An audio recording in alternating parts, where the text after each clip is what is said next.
Okay, we've now been doing this for what seems like ever. And like you can see, we've done all the stonework down the bottom that we bought off eBay, nice and cheap. And we built up, well, approximately about 2 foot of cob, putting in little details along the way. This is our cob mixing. After a little while, because you're quite slow to start with when you're making the cob, and after a little while you kind of get yourself into a bit of the swing of it, really, and you kind of refine your operation.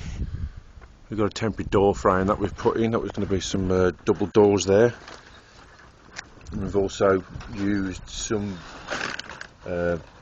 you can see it very well there actually, but there's glass bottles in there, glass bottles, which hopefully will throw some afternoon light. You can see my wife's kind of into spirals in a big way, so it's coming on, taking time.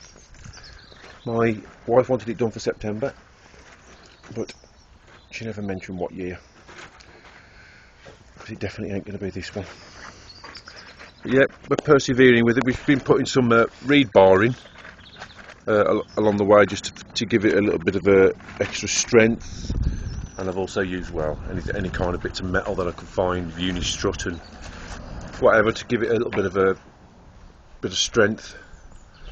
But I think our next job that we're kind of doing, because we are kind of making it up as we go along, is we're going to put a floor in. I think we're going to put a floor in, and once we've got a floor in, I think we're going to put a roof on it, and hopefully try and keep it dry as much as we can over the winter, because at the moment we're just putting tarpaulins and whatever else really.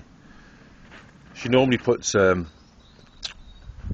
wet sheets on it of an evening, so if it drying out too quick, as you can see here, it does crack a little bit if it dries out too quick, but it's nothing too major really. I mean, it's this here now, which is kind of dry, is absolutely solid. It is actually like rock, but obviously as you go up you see it gets a little bit softer, and it's a little bit squidgy here, and it's going to take quite some time to dry out. I'm going to do what my dog's trying to do down there, find mice I think. But there you go, that's the next enthralling episode.